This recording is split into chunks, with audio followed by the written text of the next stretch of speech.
If you are new to my channel, do subscribe it and make sure to hit the bell icon so that you would not miss any of my upcoming videos. Hello dear students, welcome to the second part of language of chemistry. So in this video we are going to discuss about chemical formula of compounds. मतलब compounds के chemical formula कैसे बनते हैं या कैसे बनाते हैं वो हम लोग ना पढ़ेंगे. बहुत सारा एग्जाम्पल्स है यहाँ पर. ठीक है, बहुत सारे एग्जाम्पल्स है, बहुत सारा क्वेश्चंस को लेके हम लोग इसमें सॉल्व कर लेंगे. मतलब प्रैक्टिस हो जाएगा ना तो सही रहेगा. वीडियो स्टार्ट करने से पहले let me tell you something about maths mastery. Maths mastery एक कोर्स है बच्चों, basically for class 8 student, specially आप लोगों के लिए है.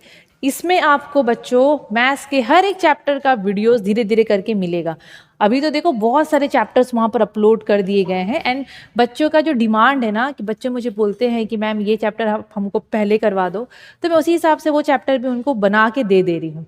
ठीक है, तो वहाँ पर आपको बहुत सारे न्यूमेरिकल्स, बहुत सारे वर्ड प्रॉब्लम्स देखने को मिलेंगे. हम लोग minimum 30 to 35 questions her video में, मतलब हर एक चैप्टर में जो वर्ड प्रॉब्लम भी है या जो भी है, मिनिमम हम लोग 30 to 35 क्वेश्चंस वहाँ पर सॉल्व कर रहे हैं. एंड मैं बेसिकली फॉलो कर रही हूँ 2 से 3 अच्छे बुक्स, और सारे बुक्स का मैं मिला के वहाँ पर थ्योरीज और आपका जो भी प्रैक्टिकल प्रॉब्लम्स है, जो भी आपका वर्ड प्रॉब्लम्स नंबर जो भी है, मैं उसमें मिला के कर रही हूँ बच्चों. तो मुझे ऐसा ही है ना, लाइक मैं ये चाह रही हूँ कि आप लोगों का हर एक तरीके से डाउट्स क्लियर हो, हर एक तरीके से कॉन्सेप्ट क्लियर हो, ताकि आप लोग जो इश्यूज, जो प्रॉब्लम्स अपने स्कूल में या ऑफलाइन ट्यूशन में फेस करते हो, वो चीज़ आपको नहीं करने को मिले. अगर आपको अभी तक नहीं पता है एनीथिंग अबाउट मैथ्स मास्टरी, तो बच्चों इस वीडियो के डिस्क्रिप्शन बॉक्स में आपको लिंक मिल जाएगा. डू चेक इट आउट, क्योंकि बहुत ही ज़्यादा इम्पॉर्टेंट है वो चीज़. अगर आपको नहीं पता है, आपको नहीं पता कि आप क्या मिस कर रहे हो. ओके, बहुत सारे बच्चे जो अभी तक उस कोर्स को परचेस कर चुके हैं, उनको पता है कि वहाँ पर उनको क्या सीखने को मिल रहा है. तो अगर आप लोग बच्चों जाओ, आप लोग देखो क्या है मैथ्स मास्टरी में, और अगर आप लोगों को अच्छा लगता है तो आप लोग उस कोर्स को परचेस कर सकते हो. Now without wasting any time, let's get started with the video. Okay, chemical formula of compounds.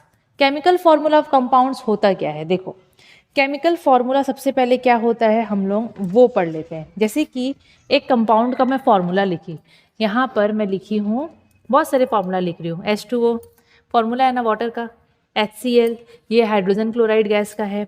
ठीक है, NaCl sodium chloride, KCl potassium chloride, वैसे ही ZnCl2 जिंक क्लोराइड. तो आप लोगों को बहुत सारा फॉर्मूलाज देखने को मिल रहा है कंपाउंड का. ये सब कंपाउंड के फॉर्मूला है. इसको हम लोग बोलते हैं केमिकल फॉर्मूला. क्या बोलते हैं हम लोग इसको? Chemical formula. Chemical formula. तो केमिकल फॉर्मूला होता क्या है बच्चों? केमिकल फॉर्मूला कोई भी कंपाउंड का क्या होता है? It is the formula. ये एक ऐसा फॉर्मूला है जो कि हमको बताता है about the number of atoms of various elements present in one molecule of a compound. एक कंपाउंड का एक मॉलिक्यूल के अंदर में, एक कंपाउंड का एक मॉलिक्यूल के अंदर में, जैसे कि यहाँ पर एक कंपाउंड है, इसको ले लो, H2O को ले लो, और यहाँ पर इसका एक मॉलिक्यूल. एक मॉलिक्यूल कैसे है? H2O के सामने में क्या कोई नंबर है? कुछ नहीं है, मतलब 1, तो 1 मॉलिक्यूल है. अगर यहाँ पर मैं 2 लिखती, दैट मीन्स 2 मॉलिक्यूल्स होते पानी के, वाटर के. ठीक है, तो एक मॉलिक्यूल ऑफ अ कंपाउंड के अंदर में अलग अलग एलिमेंट्स के कितने सारे एटम्स हैं, ये हमको बताता है क्या? ये हमको बताता है केमिकल फॉर्मूला. और बच्चों केमिकल फॉर्मूला एक कंपाउंड का, अगर जैसे कि एक कंपाउंड है, कंपाउंड के अंदर आपको एक से ज़्यादा एलिमेंट्स देखने को मिलेंगे, याद रखना. ठीक है, तो अगर कोई आपको पूछता है what is the definition of a chemical formula of a compound, so it is the formula. ये एक फॉर्मूला है, ये एक फॉर्मूला है जो हमको बताता है the number of atoms of various elements, अलग अलग एलिमेंट्स के कितने सारे एटम्स इसमें प्रेजेंट है. मतलब ये हमको बताता है कि एक मॉलिक्यूल ऑफ अ कंपाउंड में, ये एक मॉलिक्यूल है कंपाउंड का, इसके अंदर में अलग अलग एलिमेंट्स के कितने सारे एटम्स प्रेजेंट है. तो यहाँ पर अलग अलग एलिमेंट है, हाइड्रोजन एंड ऑक्सीजन. कितने एटम है? हाइड्रोजन का 2 एटम है, ऑक्सीजन का 1 एटम है. तो ये हमको किससे पता चलता है? ये हम लोग को पता चलता है केमिकल फॉर्मूला से. केमिकल फॉर्मूला से. समझ में आया? अब जैसे कि एक और फॉर्मूला है ZnCO3, ये भी केमिकल फॉर्मूला है. तो यहाँ से हम लोग को पता चलेगा कि इसके एक मॉलिक्यूल में अलग अलग एलिमेंट्स के कितने सारे एटम्स प्रेजेंट है। तो सबसे पहले अलग अलग एलिमेंट यहाँ पर क्या क्या है बच्चों, जिंक है, कार्बन है, ऑक्सीजन है। जिंक का एक एटम है, कार्बन का एक एटम है, ऑक्सीजन के 3 एटम है। बहुत बच्चे पता है कैसे कंफ्यूज होते हैं, मैं देखी हूँ, मेरे तो खुद के स्टूडेंट्स को मैं देखी हूँ। अगर मैं उनको पूछूंगी ना कि बताओ यहाँ पर हर एक एलिमेंट के कितने सारे एटम्स प्रेजेंट है, तो वो लोग ये तो बोल देंगे मैडम जिंक का 1 है, कार्बन का वो लोग 3 बताते हैं, ऑक्सीजन का भी 3 बताते हैं। उनको ऐसा लगता है 3 दोनों के लिए, नहीं। कार्बन के साथ क्या यहाँ पर कुछ नंबर दिख रहा है नीचे में, नहीं, दैट मीन्स 1 एटम। ऑक्सीजन के साथ 3 लगा है बच्चों, तो ऑक्सीजन का 3 एटम, इसलिए देखो मैं यहाँ पर ऐसे लिख दी हूँ। ठीक है, समझ में आया। अब आप लोग ये चीज़ बताओ इसमें कितना है, ये जो मैं ZnCl2 लिखी हूँ ये इसका 1 मॉलिक्यूल है। ZnCl2 में जिंक के कितने एटम है और क्लोरीन के कितने एटम है, कमेंट सेक्शन में बताइएगा। ठीक है, और लिख दीजिएगा, फॉर्मूला लिखने के बाद मेंशन करना है कितने कितने एटम्स है। समझ में आया। अभी to write a chemical formula, हम लोग को अगर केमिकल फॉर्मूला लिखना है कोई भी चीज़ का, आप लोगों को पता है क्या दिया रहेगा, ऐसे कंपाउंड का नाम दे देगा और बोलेगा केमिकल फॉर्मूला बताओ, केमिकल फॉर्मूला बनाओ, लिखो। तो केमिकल फॉर्मूला लिखने के लिए 2 चीज़ चाहिए, एक सिंबल, दूसरा वैलेंसी। मतलब एक है एलिमेंट का सिंबल और दूसरा है एलिमेंट का वैलेंसी। एक होता है एलिमेंट का सिंबल, दूसरा होता है एलिमेंट का वैलेंसी। 2 चीज़ चाहिए बच्चों, ध्यान देना। कोई भी कंपाउंड का फॉर्मूला लिखने के लिए हम लोगों को सिंबल एंड वैलेंसी पता होना चाहिए वो एलिमेंट का। अब 1 मिनट मैं ना वो पेज अलग कर लेती हूँ जो कि आप लोगों को अभी काम आएगा। ये काम आएगा बच्चों, अभी ये काम आएगा। ठीक है, इसमें सिंबल भी है और वैलेंसी भी है, सिंबल के साथ वैलेंसी भी। इसमें बहुत सारी चीज़ ऐड नहीं है, अगर हम लोग चाहेंगे तो ऐड कर सकते हैं। जैसे कि ये कटायन वाला है ना, मोनोएटमिक, तो हम लोग चाहेंगे तो इसमें जिंक ऐड कर सकते हैं। जिंक होता है 2+, वैलेंसी 2+, चार्ज 2+। ठीक है, और किसको ऐड करें उसी हिसाब से देख लेंगे। जो जो चीज़ें हम लोग को फॉर्मूला में देखने को मिलेगी ना, मैं यहाँ ऐड कर दूंगी या फिर आप लोगों को वहीं बता दूंगी। चलो अब देख लेते हैं। सबसे पहले है हाइड्रोजन क्लोराइड। सबसे पहले है हाइड्रोजन क्लोराइड। देखो बच्चों, हाइड्रोजन क्लोराइड का हम लोग कैसे बनाएंगे। तो बच्चों आपको सबसे पहले नाम आपको क्वेश्चन में दे दिया जाएगा, जैसे कि हाइड्रोजन क्लोराइड लिखा हुआ है। हाइड्रोजन क्लोराइड आप लोग नाम देख लोगे। सबसे पहले आप लोग क्या करोगे, पहला स्टेप है इसका सिंबल लिखो। जैसे कि ये हाइड्रोजन है तो एक हो गया हाइड्रोजन के लिए H, थोड़े दूर में ये है क्लोराइड, तो क्लोराइड मतलब क्लोरीन से बना है, थोड़ा दूर में लिख लो Cl। ये हो गया, तो सिंबल जानना ज़रूरी था तो अपन सिंबल लिख दिए। सेकेंड है क्या इंपॉर्टेंट, वैलेंसी।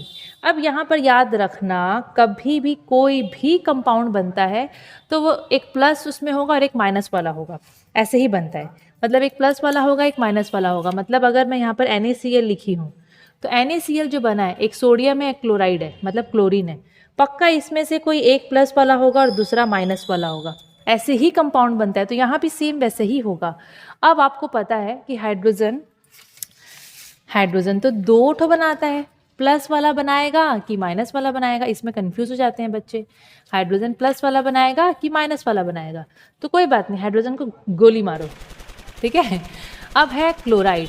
तो क्लोराइड का पहले देख लो ना, क्लोराइड क्या बनाता है, क्लोराइड बनाता है माइनस वाला। तो हम लोग क्या करेंगे ना, ऊपर में Cl माइनस लिखेंगे, इसका वैलेंसी वही -1 है। अगर ये माइनस वाला है तो ये पक्का प्लस वाला होगा, तो हम लोग लिखेंगे H+, क्योंकि H का होता है H+। H का क्या होता है, H का होता है H+। ये हो गया, सिंबल लिखे, ऊपर वैलेंसी बैठा लिए। अब क्या करोगे, नेक्स्ट स्टेप है इंटरचेंज दी वैलेंसी।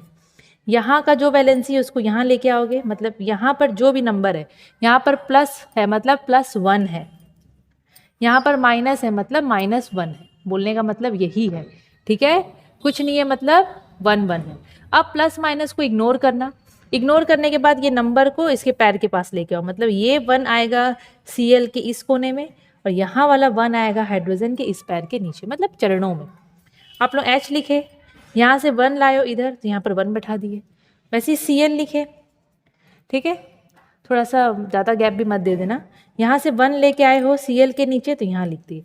एक जैसा नंबर है ना, और 1 को अपन लिखते नहीं, अगर 1 है तो हम लोग नहीं लिखेंगे वो नंबर को, या फिर अगर एक जैसे नंबर होते हैं 2 होते तो भी वो नंबर हटा देते हैं। तो ये हो जाएगा HCl, हाइड्रोजन क्लोराइड। समझ में आया, पक्का आया। अभी इसके बाद हम लोग ना ये पढ़ लेते हैं, मैं एक और यहाँ ऐड कर देती हूँ, पीछे होगा तो ठीक है। Potassium oxide.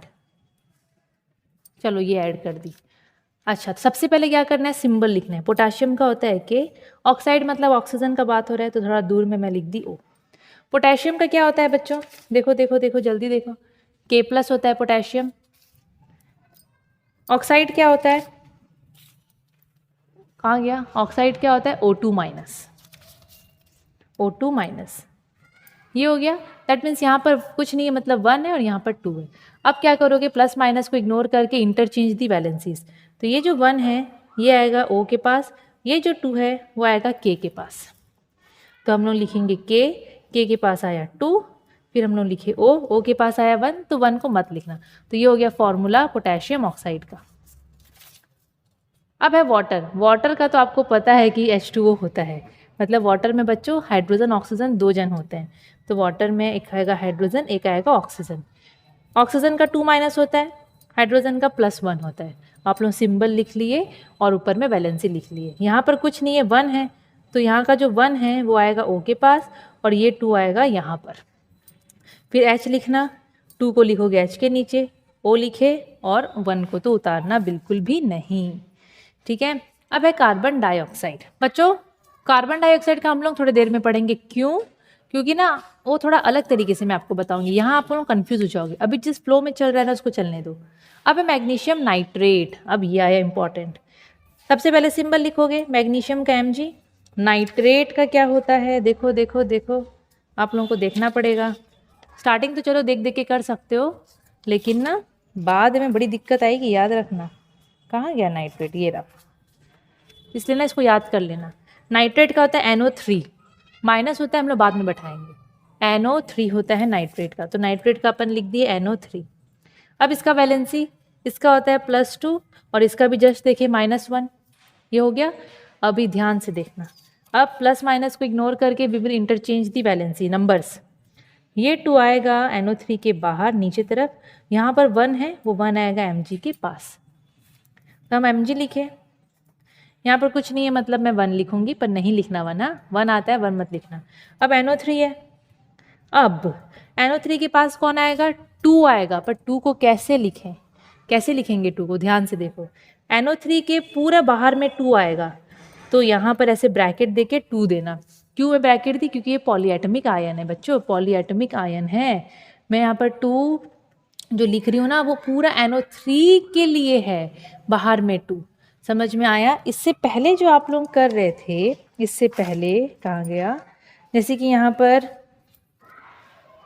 यहाँ पर ऑक्सीजन के बाहर का 2 आप लोग यहाँ आके लिखे, तो आप लोग K के नीचे 2 लिखे, सिंपल, यहाँ पर कोई ब्रैकेट नहीं दे, क्योंकि मोनो एटमिक है, कोई टेंशन ही नहीं है।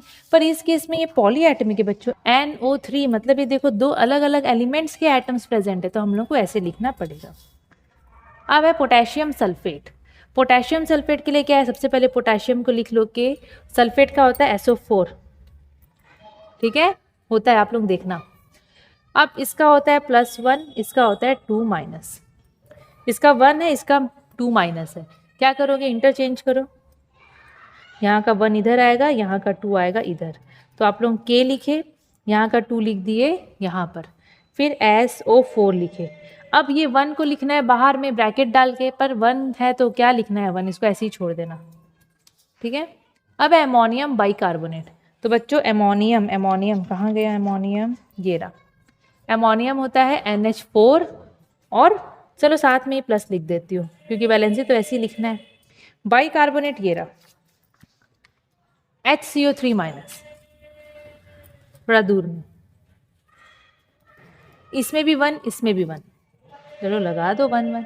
अब क्या करोगे, प्लस माइनस को इग्नोर करके 1 1 को लेके आओगे, तो 1 1 तो लिखते नहीं है, तो इसको सिंपली ऐसे लिख देना, ठीक है। नेक्स्ट है कॉपर सल्फेट, और यहाँ पर ऑलरेडी दे दिया है, कॉपर के साथ में ब्रैकेट में है रोमन नंबर में 2। सबसे पहले तो चलो कॉपर का सिंबल लिख लो, सल्फेट का लिख लो, लिख लिए। कॉपर के साथ ब्रैकेट में 2 दिया है, दैट मीन्स ये 2+ वाला कॉपर है। सल्फेट का होता है 2 माइनस, हुआ।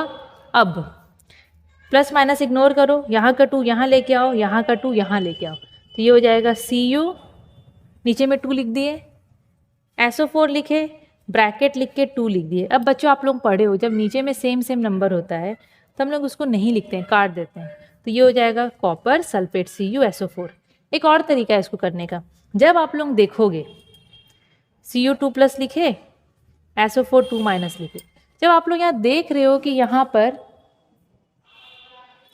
जब आप लोग यहाँ पर देख रहे हो कि यहाँ पर सेम सेम नंबर है तो हटाओ उसको, वो कट जाता है, डायरेक्टली ऐसे लिख सकते हो। अब है कैल्शियम हाइड्रोक्साइड। कैल्शियम के लिए होता है Ca, हाइड्रोक्साइड का होता है OH। इसका वैलेंसी होता है 2+, इसका होता है सिर्फ माइनस, मतलब -1। अब प्लस माइनस इग्नोर करो, 2 आएगा इसके नीचे, यहाँ का 1 आएगा इसके नीचे। तो कैसे लिखोगे? Ca लिखोगे, 1 तो लिखते नहीं है, OH लिखे, पॉलीएटमिक है, ब्रैकेट दिए, 2 यहाँ लाए, तो ये हो गया फॉर्मूला ऑफ कैल्शियम हाइड्रोक्साइड। अब है sodium hydride. Very good, very important, very very very important question. Sodium के लिए बच्चों Na, हाइड्राइड मतलब हाइड्रोजन है ना, हाइड्राइड माइनस बनता है, Na के लिए +1, इसके लिए -1, तो दोनों तरफ 1 1 है, मिला के लिख दो NaH। समझ में आया? अच्छा, अब बचा कार्बन डाइऑक्साइड। मैं बता देती हूँ अब कार्बन डाइऑक्साइड के बारे में। देखो बच्चों, कार्बन डाइऑक्साइड का क्या है ना, मैं यहाँ पर ये लास्ट में इसलिए बता रही हूँ क्योंकि यहाँ पर मैं जैसे कि हर जगह वैलेंसी में प्लस माइनस लिख रही थी ना, मैं यहाँ नहीं लिखने वाली हूँ, यहाँ कन्फ्यूज़ हो जाओगे। ठीक है, यहाँ पर दोनों में माइनस माइनस आ जाएगा, ये अलग तरीके से होता है, लेकिन अभी के लिए फ़िलहाल जो बता रही हूँ वैसे समझना। कार्बन डाइऑक्साइड, कार्बन के लिए लिख लिए हम लोग C, डाइऑक्साइड मतलब 2 ऑक्साइड है, मतलब ऑक्सीजन का बात कर रहा है। एक बार ये डाई को इग्नोर करो। अब आपको पता है कि कार्बन के बाहर में होता है 4 इलेक्ट्रॉन्स, ये नॉन मेटल है तो ये गेन करेगा, तो ये कितना गेन करेगा? 8 - 4 = 4, मतलब ये 4 गेन करेगा, तो इसका वैलेंसी कितना हो जाएगा? 4 माइनस, लेकिन यहाँ पर माइनस मत लिखना, यहाँ सिर्फ 4 लिखो, सिर्फ इसी केस में ऐसा हो रहा है। ऑक्सीजन 2-, अरे यार माइनस नहीं लिखना है यहाँ पर, ठीक है। ये 4 को अपन ले गए O के नीचे, ये 2 को ले गए यहाँ, तो ये हो गया C2O4। अब बच्चों 2 और 4 ये कट रहे ना, 2 से 2 1 जा, 2 2 जा, तो ये बच गया CO2। तो इसको ऐसे ही करना, क्या है ना, कार्बन का केस अलग होता है थोड़ा, वो ना ही एक्सेप्ट करता है ना ही गेन करता है, पर यहाँ पर हम लोग को फॉर्मूला बनाना था तो हम लोग ये चीज़ समझ के वहाँ पर 4 लिखे, पर यहाँ पर ना प्लस माइनस मत देना। अब मैं जो लिविंग साइंस बुक फॉलो कर रही हूँ उसमें तो किसी में भी प्लस माइनस मेंशन नहीं है, खाली नंबर को इंटरचेंज करवा रहा है, ठीक है। अब हम लोग पढ़ेंगे about the significance of chemical formula. Chemical formula क्या होता है आप लोगों को पता है ना। केमिकल फार्मूला से हम लोग पता कर सकते हैं कि उस फार्मूला के अंदर में अलग अलग एलिमेंट्स के कितने सारे एटम्स प्रेजेंट हैं, ठीक है। अब बच्चों उसका सिग्निफिकेंस देखेंगे कि what are the significance of what chemical formulas. So chemical formula का बहुत सारा सिग्निफिकेंस होता है। सिग्निफिकेंस का मतलब होता है इंपॉर्टेंस, बहुत बहुत ज़्यादा इंपॉर्टेंस है इसका। जैसे कि यहाँ पर आपको 2 से 3 ठो दिख रहा है, जैसे एग्जाम्पल, जैसे कि यहाँ पर मैं केमिकल फार्मूला लिखी हूँ, दैट इज H2O। अब ये केमिकल फार्मूला से आपको क्या क्या इन्फॉर्मेशन मिल रहा है? पहला तो नेम पता चल जाएगा कंपाउंड का, दैट इज वाटर। दूसरा, इसमें कितने कितने मतलब कौन कौन से एलिमेंट्स प्रेजेंट है, मतलब chemical formula of a compound gives us the following information. Name of the compound आप लोग यहाँ पर ऐड कर सकते हो, name of different elements present in the compound, अलग अलग एलिमेंट्स जो कि प्रेजेंट है, तो यहाँ पर हाइड्रोजन प्रेजेंट है, ऑक्सीजन प्रेजेंट है। Then number of atoms of different elements, अलग अलग जो यहाँ पर एलिमेंट्स है उसके कितने सारे एटम्स है, तो यहाँ पर हाइड्रोजन के 2 एटम है, ऑक्सीजन के 1 एटम है, तो हम लोग को ये भी इन्फॉर्मेशन मिल रहा है। क्या इन्फॉर्मेशन मिल रहा है? पहला तो नाम उस कंपाउंड का, दूसरा कौन कौन से एलिमेंट्स प्रेजेंट है, तीसरा वो एलिमेंट के कितने सारे एटम्स प्रेजेंट है, और चौथा कि ये 1 मॉलिक्यूल ऑफ द कंपाउंड है, कि कंपाउंड का एक मॉलिक्यूल है। सिमिलरली अगर मैं ZnCO3 जिंक कार्बोनेट लूँगी तो इसमें भी हम लोग को क्या इन्फॉर्मेशन पता चल रहा है? पहला तो इसका नाम पता चल रहा है कि Zn का मतलब हो गया जिंक और CO3 होता है कार्बोनेट के लिए, जो कि आप लोग पढ़े हो, ठीक है। CO3 2- पढ़े हो ना, कार्बोनेट होता है, कार्बोनेट आयन। तो जब नाम लिखते हैं तो ऐसे आयन लिखते नहीं है, बिकॉज ये कंपाउंड का नाम लिख रहे हैं, तो यहाँ पर ऐसे जिंक आयन कार्बोनेट आयन मत लिखना, जिंक कार्बोनेट लिखना, ठीक है। तो यहाँ से भी हम लोग को क्या इन्फॉर्मेशन मिल रहा है? Name of the compound, then different elements which are present in this compound like zinc, carbon, oxygen, then their number of atoms, like here 1 atom of zinc is present. Similarly carbon का भी 1 atom है, oxygen का 3 atoms है, मतलब ऐसे। वैसे यहाँ पर सोडियम नाइट्राइट है तो Na NO3 sorry NO2 nitrite है, नाइट्रेट का NO3 होता है। यहाँ से भी इसका नाम पता चल रहा है, अलग अलग एलिमेंट्स जो कि प्रेजेंट है एंड इसके नंबर ऑफ एटम्स। NH3 का बच्चों ऐसा कोई नाम नहीं है, ऐसे देखोगे तो है नाइट्रोजन ट्राई हाइड्राइड, बट उसको छोड़ दो उसको। एमोनिया नाम याद रखना। NH3 जहाँ देखोगे समझ जाना कि एमोनिया का बात हो रहा है। NH3 का मतलब होता है एमोनिया। एमोनिया में एक एटम होता है नाइट्रोजन का एंड 3 एटम्स होते हैं हाइड्रोजन के। तो हम लोगों को केमिकल फार्मूला ये सारे सिग्निफिकेंस बताता है, स्पेशली 4 सिग्निफिकेंस है। तो बच्चों इसको रट्टा मारने का तो आपको ज़रूरत पड़ेगा नहीं, ये सब समझना है। अब बाकी हर चीज़ को समझने का कोशिश करना, रट्टा वट्टा मारोगे ना तो याद नहीं रहेगा चीज़ें, ठीक है। अब हम लोग देखेंगे कि कुछ डाईवैलेंट मेटल्स होते हैं, उनका ऑक्साइड सल्फाइड क्लोराइड का क्या फॉर्मूला होता है। ऑलरेडी हम लोग पढ़ चुके हैं पीछे में, बट अगेन यहाँ पर देख लेते हैं। तो डाईवैलेंट मेटल्स क्या होते हैं। डाईवैलेंट मेटल मतलब ऐसे मेटल जिनका वैलेंसी होता है 2+, क्योंकि मेटल है तो प्लस ही बनाएंगे। और डाई का मतलब होता है 2, वैलेंट मतलब होता है वैलेंसी। ध्यान से देखो यहाँ पर, डाई का मतलब होता है 2, वैलेंट का मतलब होता है वैलेंसी। तो ऐसे मेटल जिनका वैलेंसी होता है 2 और मेटल्स है तो प्लस वाला बनाएंगे, ठीक है। तो बहुत सारे मेटल्स है जो कि डाईवैलेंट होते हैं जिनका वैलेंसी होता है 2+, जैसे कि आपको दिखता होगा Mg2+, Ca2+, CO2+, Fe2+, Zn2+, Pb2+ मतलब लेड का है, जिंक है, आयरन है, कॉपर है, कैल्शियम है, मैग्नीशियम है। तो ये सब जितने भी आपको मेटल्स दिख रहे हैं ये लोग डाईवैलेंट इन नेचर होते हैं, मतलब इनका वैलेंसी होता है बच्चों 2+। तो इनका फॉर्मूला कैसे बनेगा आपको आता है, मैं एक का बताऊंगी, बाकी आप लोग खुद से करना। कैल्शियम ऑक्साइड, कैल्शियम ऑक्साइड जो है, जैसे कि कैल्शियम के लिए आप लोग पहले सिंबल लिख दिए, ऑक्साइड मतलब ऑक्सीजन। कैल्शियम का वैलेंसी आपको पता है 2+, ऑक्साइड का 2-। यहाँ पर प्लस माइनस को इग्नोर करेंगे और देखो ऊपर और दोनों तरफ एक जैसे नंबर है, नंबर को इग्नोर करो और इनको ऐसे पास में लिख दो, तो ये हो गया कैल्शियम ऑक्साइड। वैसे ही कैल्शियम सल्फाइड, Ca लिखे, सल्फाइड होता है सिर्फ S, इसका 2+, इसका 2-, सेम है, ये हो जाएगा CaS। अब है कैल्शियम क्लोराइड, Ca, क्लोराइड का Cl, यहाँ पर 2+, यहाँ पर 1-। तो बच्चों यहाँ पर तो सेम नहीं है ना नंबर, तो प्लस माइनस को इग्नोर करो, ये वाला 2 यहाँ आ जाएगा, ये वाले 1 यहाँ आ जाएंगे। तो Ca 1 को लिखना नहीं है, Cl एंड यहाँ पर लिखे हम लोग 2। वैसे ही मैग्नीशियम ऑक्साइड सेम वैसे ही बनेगा।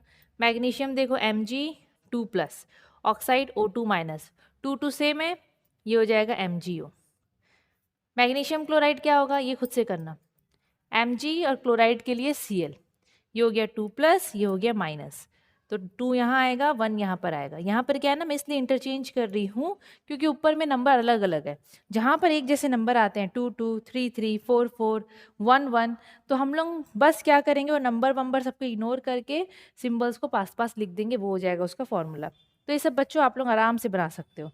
लेड का यहाँ पर अगेन, यहाँ लेड का तो चलो वेरिएबल वैलेंसी होता है, बट इस केस में ना 2+ को लिया है, ठीक है, ऐसे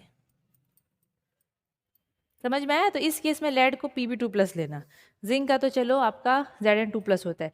आयरन का मैं नहीं बनाई हूँ, आयरन का भी यहाँ पर आप 2+ लोगे, ऐसे तो Fe3+ भी होता है, पर यहाँ पर डाइवेलेंट का बात कर रहा है, इसलिए जब भी फॉर्मूला बनाओगे यहाँ पर तो Fe2+ ही देखना।